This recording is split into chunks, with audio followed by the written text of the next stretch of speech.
Hi, நான் கவிதா ராம்ஜி. நம்ம இன்றைக்கி என்ன பார்க்க போகிறோம் அப்படின்னா, பியூஓ எக்ஸாமுக்கான ப்ரிப்ரேஷன் வந்து ஸ்டார்ட் பண்ண போகிறோம். அதுக்கு முன்னாடி ஒரு சின்ன இன்ட்ரோ பார்க்க போகிறோம். பியூஓ எக்ஸாமுக்கான தமிழ் சிலபஸ் அண்ட் சைக்காலஜி ஃபுல்லாகவே முடிச்சிட்டோம். யூனிட் 1 அப்படின்னு எடுத்தோம்னா ஹிஸ்ட்ரி ஆஃப் தமிழ் லிட்ரேச்சர் அப்படிங்கிற டாபிக் கொடுத்துருக்குறாங்க. இது வந்து நான் சிலபஸில் இருந்து அப்படியே என்ன செஞ்சுருக்கிறேன் அப்படின்னா, எல்லா டாப்பிக்குமே 1 by 1 வந்து எழுதியிருக்கிறேன். அப்போ தான் நம்ம வந்து என்னென்ன படிச்சிருக்கிறோம் அப்படிங்கிறது வந்து ஞாபகத்தில் இருக்கும் அப்படிங்கிறதுக்காக நான் வந்து என்ன செஞ்சுருக்கேன் அப்படின்னா, டாபிக் வைஸ் எல்லாமே கொடுத்துருக்குறேன். இதுக்கான டாபிக் வந்து நம்ம ஆல்ரெடி முடிச்சிட்டோம். நம்மளோட சேனல் பிளேலிஸ்ட்டில் இருக்குது. பார்க்காதவங்க பார்த்து படிச்சுக்கோங்க. உங்களுக்கு வந்து யூஸ்ஃபுல்லாகவே இருக்கும்னு நினைக்கிறேன். இது வந்து எல்லா டாப்பிக்குமே கொடுத்துருக்குறோம். ஹேண்ட் ரிட்டன் நோட்ஸ் பிடிஎஃப் ஃபார்மேட்டில் அவைலபிளாக இருக்குது. சப்போஸ் நீங்கள் வேணும் அப்படின்னு நினச்சிங்கன்னா நம்மளோட மெயில் ஐடிக்கு கான்டாக்ட் பண்ணி நீங்கள் கலெக்ட் பண்ணிக்கலாம். இந்த இது பார்த்தோம்னா தமிழ் எல்லா டாப்பிக்கும் சேர்த்து 369 பேஜஸ் வந்து இருக்குது. Hand return notes PDF format அப்படின்னு பார்த்தோம்னா இதில் வந்துட்டு 280 ரூபீஸ் அப்படிங்கிறத வந்து கொடுத்துருக்குறோம். 280 ரூபாய். வேணுங்கிறவங்க நம்மளோட மெயில் ஐடிக்கு கான்டாக்ட் பண்ணி கலெக்ட் பண்ணிக்கோங்க. சைக்காலஜி நோட்ஸுமே ஃபினிஷ் பண்ணியிருக்கிறோம். அதுவுமே நம்ம வந்து சப்போஸ் உங்களுக்கு பிடிஎஃப் வேண்டாம் அப்படின்னு நினச்சிங்கன்னா நம்மளோட சேனலே வீடியோஸ் வந்து கொடுத்துருக்குறோம். நீங்கள் அதை பார்த்தே நீங்கள் படிச்சுக்கலாம். சைக்காலஜியுமே அப்படி தான் நம்ம கொடுத்துருக்குறோம். வேணுங்கிறவங்க வந்துட்டு கலெக்ட் பண்ணிக்கலாம். சைக்காலஜின்னு எடுத்துக்கிட்டோம்னா 71 பேஜ் வந்து இருக்கும். 120 ரூபீஸ் அப்படிங்கிறது வந்து கொடுத்துருக்குறோம். ஹேண்ட் ரிட்டன் நோட்ஸ் பிடிஎஃப் ஃபார்மேட்டில் வந்துட்டு இல்லை நீங்கள் வீடியோஸ் பார்த்தே படிச்சுக்கிறீங்க அப்படின்னா தாராளமாக படிச்சுக்கிறோம். எல்லா டாப்பிக்குமே நம்ம வந்துட்டு அப்படியே கொடுத்துருக்குறோம் நம்மளோட வீடியோஸ்லேயுமே. அடுத்து வந்து சயின்ஸ் பார்க்க போகிறோம். இன்றைக்கி வந்து சயின்ஸில் இருந்து தான் நம்ம டாபிக் வந்து கண்டினியூ பண்ண போகிறோம். யூனிட் 4 அப்படின்னு எடுத்துக்கிட்டோம்னாலே ஜென்ரல் சயின்ஸ் அப்படிங்கிறது வந்து கொடுத்துருக்குறாங்க. இதில் வந்து ஃபஸ்ட்டு ஃபிசிக்ஸு, இதில் 4 டைப்ஸாக வந்து பிரித்து கொடுத்துருக்குறாங்க. ஃபிசிக்ஸு, அப்புறம் வந்துட்டு கெமிஸ்ட்ரி, வேதியியல் கொடுத்துருக்குறாங்க. அடுத்து வந்துட்டு தாவரவியல், விலங்கியல், பாட்னி சுவாலஜி அப்படிங்கிறத வந்துட்டு கொடுத்துருக்குறாங்க. இதில் நம்ம இன்றைக்கி என்ன டாபிக் பார்க்க போகிறோம் அப்படின்னா, ஃபஸ்ட்டு வந்து அலகுகள் மற்றும் அளவீடு அப்படிங்கிற டாபிக் வந்து முடிச்சிட்டோம். நமக்கு வந்து 10th ஸ்டாண்டர்ட் லெவலில் தான் நமக்கு வந்து கொஸ்டின் வந்து செட் பண்ணுவாங்க அப்படிங்கிறதுமே கொடுத்துருக்குறாங்க சிலபஸில் வந்துட்டு. அப்படிங்கும்போது அலகுகள் மற்றும் அளவீடு அப்படிங்கிற டாபிக் வந்து நான் என்ன செஞ்சுருக்கிறேன் அப்படின்னா 6th to 10th ஸ்டாண்டர்ட் வரை எந்தெந்த புக்கிலலாம் கவர் ஆகுதோ எல்லாமே நான் வந்து எடுத்து கொடுத்துருக்குறேன். ஆல்ரெடி வீடியோலாமே கொடுத்துருக்குறேன். நீங்கள் அதை பார்த்து படிச்சுக்கோங்க. பிடிஎஃப் வேணும் அப்படின்னு நினச்சிங்கன்னா நம்மளோட மெயில் ஐடிக்கு கான்டாக்ட் பண்ணி நீங்கள் கலெக்ட் பண்ணிக்கலாம். இப்போ வந்து பார்க்க போகிறது வந்து இயக்கங்களின் விதிகள் அப்படிங்கிற டாபிக் பார்க்க போகிறோம். இப்போ இதில் வந்துட்டு வேர் டு ஸ்டடி அப்படிங்கிறது வந்து ஆல்ரெடி நம்ம கொடுத்துருந்தோம். அகெயின் வந்து கொடுக்கலாம் அப்படிங்கிறது வந்து கொடுத்துருக்குறேன்.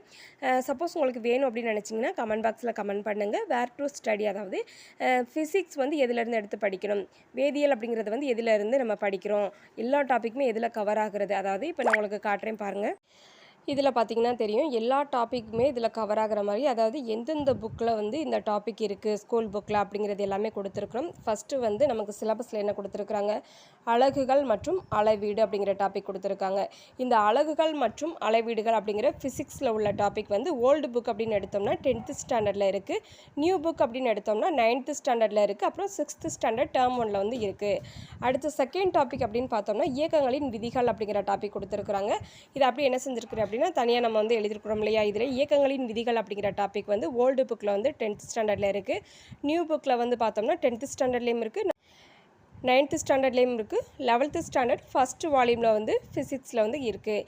இந்த மாதிரி வந்துட்டு ஒவ்வொரு டாப்பிக்குமே நம்ம கொடுத்துருக்குறோம். ஃபிசிக்ஸ்க்கு மட்டும் கிடையாது, கெமிஸ்ட்ரி, பாட்னி, சுவாலஜி, இந்த மாதிரி எல்லா இதுவுமே நம்ம வந்து இதில் கொடுத்துருக்குறோம். இதில் வந்துட்டு இயற்பியல் பார்த்தோன்னா பாருங்கள் இவ்வளோ டாப்பிக்குமே கொடுத்துருக்குறோம். ஒவ்வொரு டாப்பிக்குமே எந்தெந்த புக்கில் ஓல்டு புக் எல்லாமே இந்த சைடு கொடுத்துருக்குறோம், நியூ புக் டாபிக்ஸ் எல்லாமே இந்த சைடு கொடுத்துருக்குறோம். இந்த மாதிரி எல்லா சப்ஜெக்ட்டுக்குமே ஃபிசிக்ஸ் பார்த்துட்டோம் இல்லையா. இப்போ வந்து கெமிஸ்ட்ரி பார்க்குறோம், பருப்பொருட்களை வகைப்படுத்துதல், இந்த மாதிரி ஒவ்வொரு டாப்பிக்கும் வந்து எதில் இருக்குது அப்படிங்கிறத வந்து கொடுத்துருக்குறோம். உங்களுக்கு சப்போஸ் இது எல்லாமே தனியாக வேணும், அதாவது தெரிஞ்சுக்கணும் அப்படின்னு நினச்சிங்கன்னா ஆல்ரெடி வேர் டு ஸ்டடி கொடுத்துருக்குறோம். அகெயின் வேணும் அப்படின்னு நினச்சிங்கன்னா நீங்கள் கமெண்ட் பாக்ஸில் கமெண்ட் பண்ணுங்கள். அதுக்கான வீடியோ வந்து நான் ப்ரிப்பேர் பண்ணி கொடுக்குறேன்.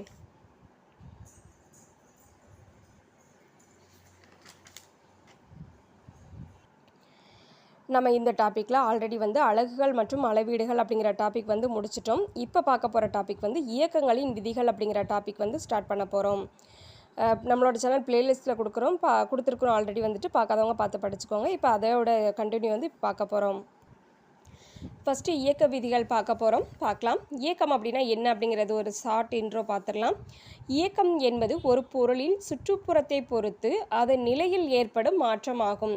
அதாவது ஒரு செயல்பாடு செய்கிறத தான் இதில் வந்து இயக்கம் அப்படின்னு சொல்லி குறிப்பிடுறாங்க ஷார்ட்டாக. இந்த அண்டத்தில் உள்ள அனைத்து பொருட்களும் இயக்கத்தில் உள்ளன. ஒரு பொருளானது இயங்காதது போல் தோன்றினாலும் உண்மையிலேயே அதுவும் இயக்கத்தில் உள்ளது. ஏனென்றால் பூமியானது சூரியனை சுற்றி வருகிறது. உங்களை சுற்றியுள்ள பொருட்கள் இயக்கத்தில் இருப்பதை காணலாம் அப்படிங்கிறத குறிப்பிடுறாங்க. இயக்கம் என்பது ஒரு சார்பியல் நிகழ்வு. இயக்கம் அப்படிங்கிறது ஒரு சார்பியல் நிகழ்வாக கருதப்படுது. அடுத்து இயக்கத்தோட வகைகள் பார்க்குறோம். ஒரு 4 வகை கொடுத்துருக்குறாங்க.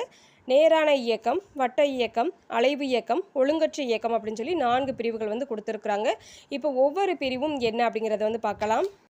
ஃபஸ்ட்டு நேரான இயக்கம் அப்படின்னு பார்த்தோம்னா நேர்கோட்டில் செல்லும் பொருளின் இயக்கம் நேரான இயக்கமாக கருதப்படுது. வட்ட இயக்கம் அப்படின்னு எடுத்துக்கிட்டோம்னா வட்ட பாதையில் செல்லும் பொருளோட இயக்கம் வட்ட இயக்கமாகும்.